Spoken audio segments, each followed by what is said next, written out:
الحمد لله الحنان المنان الذي خلق الإنسان وعلمه البيان والصلاة والسلام على رسوله سيد الإنس والجان وعلى آله وأصحابه ذوي الخير والإحسان أما بعد فأعوذ بالله من الشيطان الرجيم بسم الله الرحمن الرحيم وما الله بغافل عما يعمل الظالمون انما يؤخرهم ليوم تشخص فيه الابصار صدق اللہ مولانا العظیم۔ بارگاہ رسالت مواب صلی اللہ تعالی علیہ وسلم میں درود پاک کا ہدیہ پیش کریں۔ اللہم صلی علی سیدنا و مولانا محمد معدن الجود والکرم وآلہ واصحابہ الکرام وابنہ الکریم وبارک وسلم صلاة دائمة سرمدا ابدا۔ عزیزان گرامی وقار، اللہ کریم کو سب سے زیادہ ناپسند چیز جس کا ذکر قرآن پاک میں بھی ہے وہ ظلم ہے۔ ظلم کو اللہ تبارک و تعالی ہرگز پسند نہیں فرماتا، اور ظلم کا مطلب صرف کسی پر ہاتھ اٹھانا ہی نہیں بلکہ کفر اور شرک بھی بہت بڑا ظلم ہے۔ قرآن پاک میں اللہ نے فرمایا ان الشرک لظلم عظیم، اللہ کے ساتھ کسی کو شریک ٹھہرانا بہت بڑا ظلم ہے، اور اس ظلم کی بہت ساری شاخیں ہیں جو آج ہم دنیا میں دیکھ رہے ہیں۔ انسان کسی نہ کسی جگہ پر ظلم کرنے کا شکار ہو جاتا ہے، ظالم بن جاتا ہے۔ اور ظلم کی تعریف اگر دیکھیں عربی میں تو یوں کہا گیا وضع الشیء علی غیر محلہ، کسی چیز کو اس کی جگہ پر نہ رکھتے ہوئے، اس کی حیثیت کو اس کی حیثیت کی جگہ پر نہ رکھتے ہوئے دوسری جگہ پر رکھ دینا، یہ ظلم کہلاتا ہے۔ حقدار کو حق نہ دینا یہ ظلم ہے، یا اپنے حق سے زیادہ کسی سے چھین لینا یہ بھی ظلم ہے۔ اور یہ ظلم کی ایک دو نہیں ہزاروں مثالیں ہیں، لیکن قرآن ہر ظلم کی مذمت کرتا ہے۔ اللہ کریم کئی جگہوں پر ارشاد فرماتا ہے ان اللہ لا يحب الظالمین، اللہ تعالیٰ ظالموں کو ہرگز پسند نہیں فرماتا۔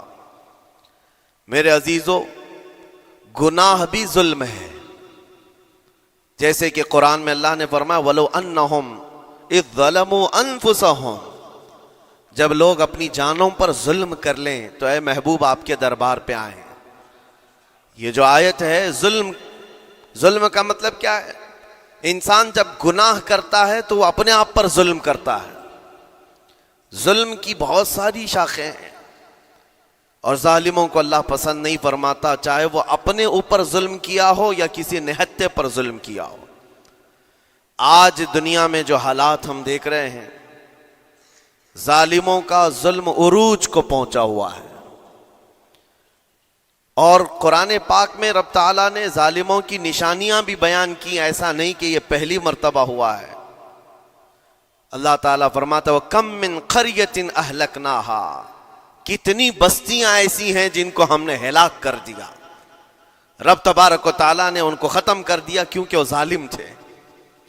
ظالموں کی بستیاں جو ہلاک ہوئیں، قرآن پاک میں 3 مثالیں آپ کو بتاتا ہوں۔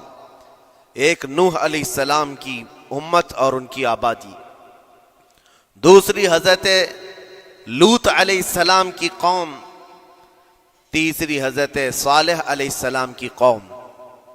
یہ تینوں قومیں ایسی ہیں، گناہ میں تو تھی لیکن غرور بہت زیادہ تھا، گھمنڈ بہت زیادہ تھا۔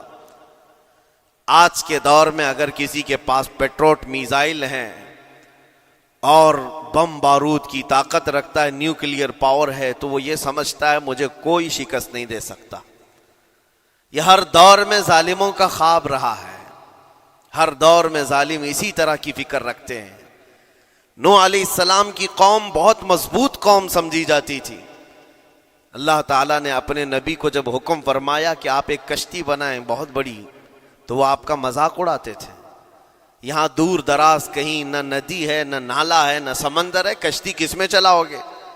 اللہ کے نبی کو پتا تھا کہ عذاب آنے والا ہے، اور اپنے ایمان والوں کو آپ ڈرا بھی رہے تھے، لیکن کفار و مشرکین غرور و تکبر میں ایسے تھے یہاں تک کہ نوح علیہ السلام نے اپنے بیٹے کو بلا کر کہا جو کافر تھا، کہا میرے ساتھ آ جا، یا بنی ارکم معنا ولا تکن مع الکافرین، بیٹا ہمارے ساتھ آ جا، کافروں کے ساتھ مت جا۔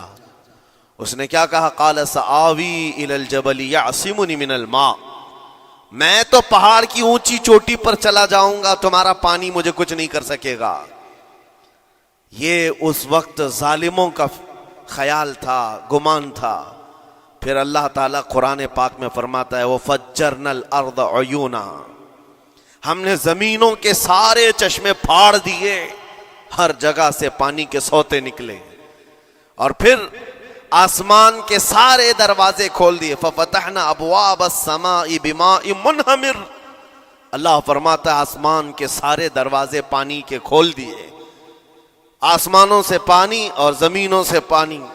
فَالْتَقَى الْمَاءُ عَلَى أَمْرٍ قَدْ قُدِرَ، سورہ قمر کی آیتیں ہیں، رب تعالیٰ فرماتا ہے پانی اتنا بڑھ گیا کہ جو رب تبارک و تعالیٰ کی طے کی ہوئی معینہ نشانی تھی وہاں تک جا کر پانی مل گیا، روئے زمین پر کوئی باقی نہ رہا سوائے حضرت نوح علیہ السلام کی کشتی کے، کوئی نہیں باقی رہا۔ جب یہ پانی پھیل گیا، کیا پہاڑوں کی چوٹیاں، کیا محلوں کی اونچائیاں، سب غرق ہو گئے، اور وہ جبابرہ، وہ قوت کے بادشاہ جو کہتے تھے ہمارا کوئی کچھ نہیں بگاڑ سکے گا، سڑ گئے پانیوں میں۔ صرف پانی اللہ تعالیٰ بھیج دے تو انسان اسے روک نہیں سکتا، عذاب الہی کو کیسے روک سکے گا؟ دوسری گھمنڈی قوم، غرور میں مبتلا قوم تھی حضرت لوط علیہ السلام کی قوم، جو بدکاریوں میں ملوث تھے۔ اللہ کا جب عذاب آیا تو قرآن پاک میں رب تعالیٰ فرماتا ہے وَأَمْطَرْنَا عَلَيْهِمْ حِجَارَةً مِّن سِجِّيلٍ، نوکیلے پتھروں کی ہم نے ان پر بارش کی۔ فَجَعَلْنَا عَالِيَهَا سَافِلَهَا، ان کی اونچائیوں کو اٹھا کر کے نیچے پلٹ دیا گیا، زمین کو فرشتوں نے اوپر تک اٹھایا اور اس کے بعد پلٹ دیا۔ یہ پوری بستی غرق ہو گئی، ختم ہو گئی۔ یہ بستی بھی وہی تھی جس کو حضرت لوط علیہ السلام بار بار تنبیہ کرتے تھے کہ ظلم سے بچو، ظلم سے بچو، ظلم اللہ کے عذاب کو دعوت دیتا ہے، لیکن وہ مذاق اڑاتے تھے، اور جب ہلاک و برباد ہو گئے، ختم ہو گئے، ان کی نشانیاں بھی باقی نہیں رہی۔ وہ پتھروں کی بارشیں کہاں ہوئی تھی واللہ عالم، لیکن میرے عزیزو ہم نے دیکھا ہے جہاں یہ قوم آباد تھی اس علاقے کو آج بتایا جاتا ہے وہ جارڈن کا علاقہ تھا، بحر مردار جہاں پر آج باقی ہے، ڈیڈ سی۔ میں خود سفر پر دیکھا، جارڈن کی ایک سرزمین پر گاڑی چلتی جا رہی ہے اور کالے کالے پتھر، جہاں تک نظر کرو صرف پتھر ہی پتھر ہیں، بہت نوکیلے۔ ایسے پتھر میں نے دنیا میں دوسری جگہوں پر نہیں دیکھا۔ آج بھی اسی طرح سے باقی تقریباً 100 کلومیٹر 150 کلومیٹر تک صرف پتھر ہی ہے، بیچ میں صرف ایک روڈ جاتا ہے، اس کے بعد نہ کوئی درخت دکھتا ہے، نہ کوئی عمارت ہے، نہ کوئی پہاڑ ہے، صرف پتھر، پتھروں کا صحرا ہے۔ آج کی اس صدی میں دیکھ کر کے ان پتھروں کو ہیبت طاری ہو جاتی ہے، جس وقت وہ برسے ہوں گے ان کی حالت کیا ہوگی۔ اور میں یہ نہیں کہتا بالضبط کہ یہ وہی پتھر ہیں جو برسے تھے، واللہ عالم، لیکن میرے عزیزوں نشانیاں آج بھی عذاب الہی کی موجود ہیں۔ تیسری قوم تھی قوم شعیب اور قوم صالح علیہ السلام۔ یہ دونوں قوموں کے بارے میں ذکر کرتا ہوں۔ حضرت شعیب علیہ السلام کی قوم صرف ناپ تول میں کمی کرتی اور کفر و شرک بھی کرتے، شعیب علیہ السلام ان کو روکتے تو وہ ان کا بھی مذاق اڑاتے، اور جب عذاب الہی کے آنے کی بات کیا تو جانتے ہیں کیا کہا انہوں نے؟ یہ وہ قوم تھی جو پتھروں کو تراش کر کے گھر بنا لیتے تھے، یعنی پورے کے پورے پہاڑ کو، پتھروں کا جو پہاڑ ہوتا ہے اس کو تراشتے تھے، اور ایک آدمی کا ایک گھر ایک پہاڑ۔ آج کے دور میں ساری بلڈوزر مل کر کے نہیں کر پائیں، مشینیں مل کر نہ کر پائیں، وہ اس وقت کے لوگ بھاری بھرکم تھے، جسامت والے تھے، طاقت والے تھے، جب وہ اپنے رہنے کے لیے ایک پہاڑ کو تراش سکتے تھے۔ 4000 سال پہلے کی بات کر رہا ہوں، اس وقت میرے خیال سے وہ اپنے زمانے کے سب سے بڑے ماڈرن لوگ یا ترقی یافتہ لوگ کہلاتے ہوں گے، سب سے زیادہ ترقی یافتہ کہلاتے ہوں گے. جیسے آج لوگوں کو لگتا ہے رشیا اور امریکہ بہت پہنچے ہوئے ہیں ٹیکنالوجی میں، اس دور کے وہ لوگ سب سے بڑی طاقت کے رکھنے والے تھے. جب حضرت شعیب علیہ السلام نے ان کو اللہ کے عذاب سے ڈرایا تو کیا کہتے تھے؟ عذاب وہی نا جو نوح علیہ السلام کی قوم میں آیا تھا، بارش آ گئی تھی، زمین سے پانی نکل گیا تھا تو پانی بہت ہو گیا تھا. یا پھر وہ جو لوط علیہ السلام کی قوم پر آیا، پتھروں کی بارش، یا پھر ہواؤں کا عذاب. اگر یہ تینوں بھی آئیں تب بھی ہمارے ان پہاڑوں کے گھروں کو نقصان نہیں کر سکیں گے. ان کا اتنا غرور تھا. اگر پانی بھی آ جائے سمندروں کا، یا ہوا بھی تیز چلے، یا پتھروں کی بارش ہو، ہم تو بہت محفوظ قلعوں میں ہیں. اندازہ کرو میرے عزیزو، 3000 4000 سال کے بعد آج تک مدائن صالح اور الاولا سٹی نام سے سعودی میں موجود ہے، ابھی تک وہ گھر موجود ہیں. تو اس زمانے میں کتنے مضبوط رہے ہوں گے؟ پتہ نہیں 3000 سالوں میں کتنے طوفان آئے، کتنے سیلاب آئے، لیکن ابھی تک وہ پہاڑوں کے گھر موجود ہیں. تو اس زمانے میں کتنے طاقتور ہوں گے. ان کا نشہ آسمان پر تھا، غرور چڑھ کر کے بول رہا تھا. کہتے تھے کہ اگر اس طرح کے عذابات آ بھی گئے تو ہمارا کچھ نقصان نہیں ہوگا. کون سا؟ نوح علیہ السلام کی قوم کا عذاب آ جائے، لوط علیہ السلام کی قوم کا عذاب آ جائے، یا پھر شعیب علیہ السلام کی قوم کا عذاب آ جائے. یہ صالح علیہ السلام کی قوم کی بات کر رہا ہوں. تو پھر ہوا کیا؟ اللہ کے نبیوں نے انہیں ڈرایا اللہ کے عذاب سے. باز آ جاؤ، اللہ وحدہ لا شریک کی طرف جھک جاؤ. وہ اکڑ تھی، غرور تھا کہ نبیوں کا مذاق کرتے. پھر ہوا کیا؟ قرآن کہتا ہے صرف ایک فرشتے کو اللہ تعالیٰ نے زمین پر اتارا، ایک فرشتے کو اتارا، اور اس کے بعد اس فرشتے نے ایک چنگھاڑ لگائی، ایک آواز کی. ایک آواز، صرف فرشتے کی ایک آواز ایسی تھی کہ جتنے اپنے مضبوط قلعوں میں گھروں میں موجود تھے، اس آواز کی ہیبت سے ان کا بھیجا کانوں سے باہر نکل آیا تھا. اور صبح کے وقت جب اس بستی میں جا کر کے دیکھیں تو سب کے سب اوندھے منہ گرے ہوئے تھے، ایک بھی اس میں سے بچا ہوا نہیں تھا. نہ نوح علیہ السلام کا طوفان آیا، نہ لوط علیہ السلام کی قوم پر برسنے والے پتھروں کا عذاب آیا، نہ ہی ہوائیں چلائی گئیں. ایک فرشتے کو بھیج کر رب تعالیٰ نے اپنی قدرت کا مظاہرہ فرمایا. اللہ کے کروڑوں اربوں لا تعداد فرشتے ہیں، ایک فرشتے کی طاقت ایسی ہے کہ اگر وہ اپنی آواز نکالے تو تمہارے کانوں سے بھیجا باہر نکل آئے. اللہ وحدہ لا شریک، وہ حی و قیوم کل بھی تھا اور آج بھی ہے. وہ رب ذوالجلال حی و قیوم ہے، طاقتور ہے اور ہمیشہ رہے گا. اور رب تبارک و تعالیٰ نے قرآن پاک میں فرمایا، آپ یہ آیت تقریباً 3 جگہ قرآن میں آئی، وَإِذْ نَجَّيْنَاكُمْ مِنْ آلِ فِرْعَوْنَ يَسُومُونَكُمْ سُوءَ الْعَذَابِ يُذَبِّحُونَ أَبْنَاءَكُمْ وَيَسْتَحْيُونَ نِسَاءَكُمْ وَفِي ذَلِكُمْ بَلَاءٌ مِّن رَبِّكُمْ عَظِيمٌ. رب تعالیٰ فرماتا ہے یاد کرو فرعونیوں کے عذاب سے اللہ نے تم کو نجات دی. یہ بنی اسرائیل کو کہا جا رہا ہے کہ فرعونیوں کے عذاب سے، کہ فرعون اور اس کے لشکری اس قدر سخت سزائیں دیتے تھے موسیٰ علیہ السلام کی قوم پر، ایمان والوں پر، بنی اسرائیل پر. اللہ فرماتا ان سے نجات دیا رب تعالیٰ نے، لیکن وہ کرتے کیا تھے؟ بنی اسرائیل میں ایک بھی بچہ پیدا ہو جائے اسے ذبح کر دیتے تھے. فرعون کے لشکریوں نے ایک سال میں 12,000 بچوں کو قتل کیا ہے، 12,000 بچوں کو ذبح کر دیا ہے. آج کے اسرائیلی اگر یہ بچوں پر ظلم کرتے ہیں تو یہ تعجب کی بات نہیں ہے. فرعون کی سرشت میں داخل تھا اور یہ فرعونی ہیں، وقت کے جبابرہ ہیں، وقت کے ظالم ہیں. 12,000 بچوں کو قتل کر دیا تھا فرعون اور اس کے لشکریوں نے، اور عورتوں کو زندہ چھوڑ دیتے تھے. قرآن میں اللہ تعالیٰ نے فرمایا 3 جگہ آئی آیت، لیکن اس کے ساتھ رب تعالیٰ یہ بھی فرماتا ہے یہ سخت ترین سزائیں دیتے تھے فرعونی، اللہ نے ان سے تم کو نجات دیا. لیکن یہ سزائیں کیوں دیتے تھے، یہ عذاب کیوں تھا؟ وَفِي ذَلِكُمْ بَلَاءٌ مِّن رَبِّكُمْ عَظِيمٌ. یہ ہے فرمان اللہ کا.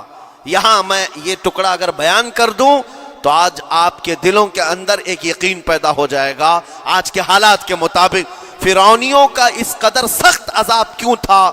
رب تعالیٰ فرماتا ہے اے مومنو، ان تمام معاملات میں اللہ کی طرف سے تمہارے لیے بڑا امتحان تھا.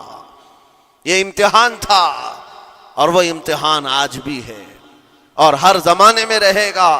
ستیزہ کار رہا ہے ازل سے تا امروز، شرار ابو لہبی سے چراغ مصطفی. ہر زمانے میں حق و باطل کے معرکے ہوتے رہیں گے. لہٰذا آج کے دور میں یہ سب حالات جو پیدا ہوئے، مسلمانوں کو، مومنین کو ذرا برابر بھی نروس ہونے کی ضرورت نہیں.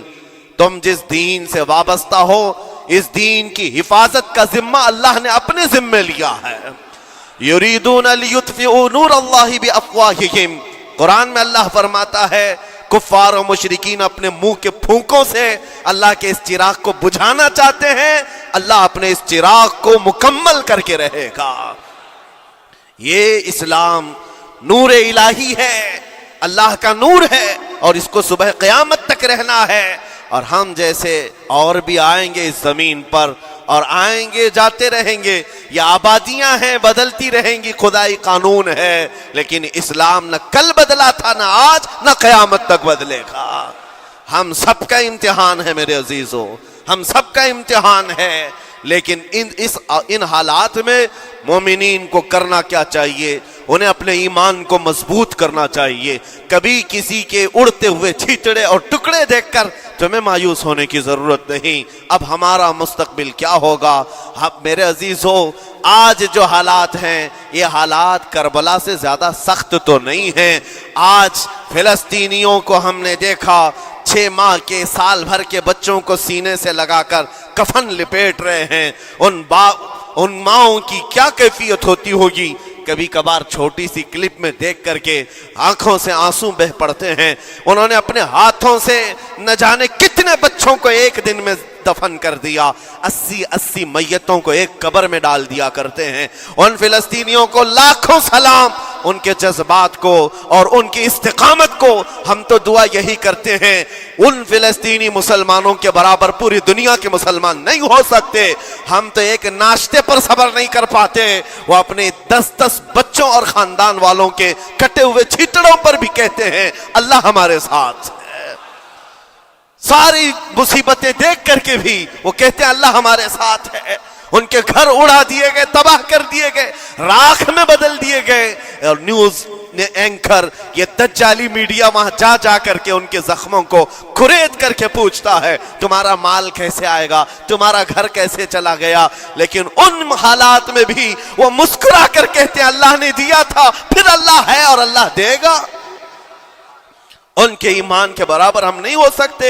لیکن میرے عزیزو، پوری دنیا کے مسلمانوں میں اس مسئلے نے آج ایک اتحاد کی فضا قائم کی ہے. اگر ہمارے درمیان آج بھی اتحاد نہیں ہو سکتا تو پھر میرے عزیزو، شاعر نے سچ کہا تھا جگہ جگہ کے تھک چکے ہیں تمہیں یہ ہنگامے، نشاط لذت خواب گراں بدل ڈالو. غلط روی سے منازل کا بعد بڑھتا ہے، مسافر و روش کارواں بدل ڈالو. آج کے حالات تمہیں اگر نہیں بدلنے پر مجبور کیے تو پھر بتاؤ کون سے حالات تمہیں بدلیں گے، کب تم بدلو گے؟ لیکن ان حالات پر آج بعض لوگوں نے یہ کہنا شروع کیا. میں نے چند دنوں پہلے ایک آیت پڑھی تھی، ایک بیان میں کہا تھا اللہ قرآن میں فرماتا ہے هو الذی ارسل رسولہ بالہدی ودین الحق لیظہرہ علی الدین کلہ. وہ اللہ ہے جس نے حق دین کے ساتھ اپنے رسول کو بھیجا ہے اور ہدایت کے ساتھ اپنے رسول کو بھیجا ہے. کیوں بھیجا ہے؟ لیظہرہ علی الدین کلہ، تاکہ وہ رسول پوری دنیا پر یہ دین غالب کرے. یہ دین غالب آئے گا. تو بعض مجھ سے کہنے لگے مولانا سٹیج پر بیٹھ کر چلاتے ہو، کئی کرسیوں پر بیٹھ کر کہتے ہو کہ تمہارا دین غالب آئے گا. تمہارا دین تو آج ٹکڑے ٹکڑے کیا جا رہا ہے، کوئی کچھ نہیں کر پاتا. ان ظالموں کو میں یہ کہتا ہوں، ان کو یہ میں کہتا ہوں، ان تمام حالات سے تم ہرگز یہ مت سمجھنا کہ دین غالب آئے گا. چاند پر بھی گہن لگتا ہے، لیکن جب گہن چھٹتا ہے تو چاند پورے آب و تاب کے ساتھ چمکتا ہے. آج اگر امت مصطفیٰ پر گہن لگا ہے تو میں اپنے ان تمام نوجوانوں سے جو ابھی ان فوان شباب میں داخل ہوئے ہیں، ابھی یہ دنیا کو دیکھنے کے قابل بنے ہیں، میں ان سے کہتا ہوں ان آندھیوں سے، ان طوفانوں سے گھبرا کر کے نہ تمہیں دین بدلنے کی ضرورت ہے، نہ تمہیں اپنا مسلک و مذہب بدلنے کی ضرورت ہے، بلکہ میں یہ کہتا ہوں نہ گھبراؤ مسلمانوں، ابھی خدا کی شان باقی ہے، ابھی اسلام زندہ ہے، قرآن باقی ہے۔ یہ ظالم کافر کیا سمجھتے ہیں جو روز ہم سے الجھتے ہیں؟ ابھی کربلا کا آخری میدان باقی ہے، ابھی تو کربلا کا آخری میدان باقی ہے۔ عزیزان گرامی وقار، میرے نبی کریم صلی اللہ تعالی علیہ وسلم نے جو فرمایا وہ ہو کر رہے گا، وہ ہو کر رہے گا۔ میرے آقا صلی اللہ تعالی علیہ وسلم کا فرمان عالی شان میں سناتا ہوں۔ حضور فرماتے ہیں لا تزال عصابۃ من امتی یقاتلون علی ابواب دمشق وما حولها وعلى ابواب بیت المقدس لا يضرهم خذلان من خذلهم ظاہرین علی الحق الى ان تقوم الساعة او کما قال رسول اللہ صلی اللہ علیہ وسلم۔ میرے آقا فرماتے ہیں قیامت تک میری امت میں سے ایک جماعت ایسی ہوگی جو بیت المقدس کے ارد گرد حق کے لیے لڑ رہی ہوگی۔ حضور نے فرمایا قیامت تک لڑتی رہے گی، لیکن ساتھ میں ان کے لیے میرے آقا نے فرمایا پوری دنیا کے برا چاہنے سے ان کا کچھ نہیں بگڑے گا۔ اس کا مطلب کیا ہے؟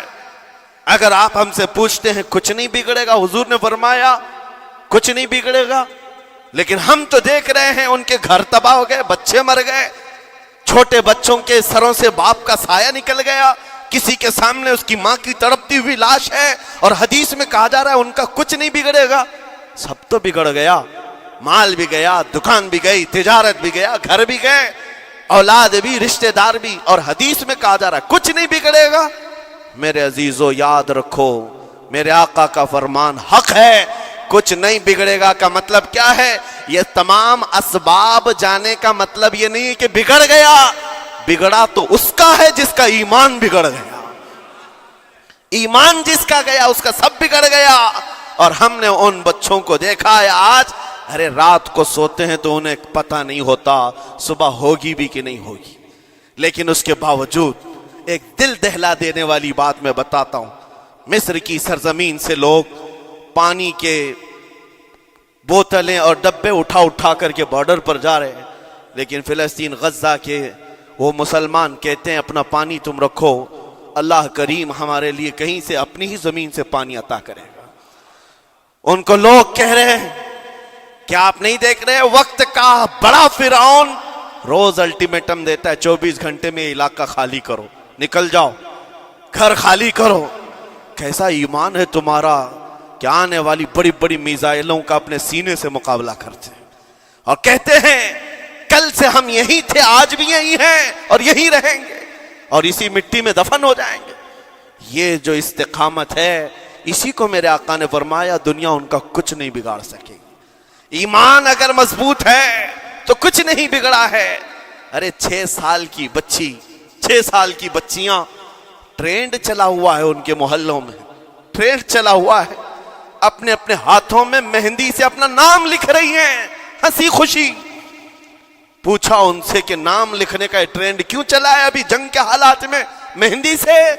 کہتی ہیں کل کو اگر ہم اڑ گئے، چہرہ نہیں ملا، جسم نہیں ملا، ہاتھ اگر بچا ہوا ہو تو نام دیکھ کر ہمارے ماں باپ پہچان تو سکے۔ شہادت کا یہ جذبہ، شہادت کا یہ جذبہ 6 سال کے بچوں میں اگر آیا ہے، یقیناً ان کے سینوں میں ایمان موجود ہے، ایمان موجود ہے۔ میرے عزیزو ذرا اپنے حالات پر ذرا توجہ کرو، مولا کریم نے ہمیں کس چیز کی کمی دی ہے؟ کون سی چیز کم آئی ہمارے گھر میں؟ ہم تو مرغن غذائیں روز کھاتے ہیں، آج ہمارے پاس ساری نعمتیں اللہ نے دی ہیں، ہم عیاشیوں کے اڈوں پر پوری رات گزارتے ہیں۔ ہمارے شہر آج جس گلی سے گزر جائیں صبح کی اذان تک یہاں گپیں لگاتے ہوئے کھڑے رہے۔ اے میرے عزیزو، حالات تو ہمارے ایسے ہیں کہ کھا کھا کر کے چربیاں چڑھ گئیں، ہمیں ان کا کیا احساس ہو پائے گا؟ ان کا کیا احساس ہو پائے گا جن کے ہاں پانی سے زیادہ خون دیکھا جاتا ہے، جن کے ہاں زندوں کو پکڑنے کے لیے نہیں، اب مردوں کو پکڑنے کے لیے لوگ بھی نہیں ہیں۔ عزیزان گرامی وقار،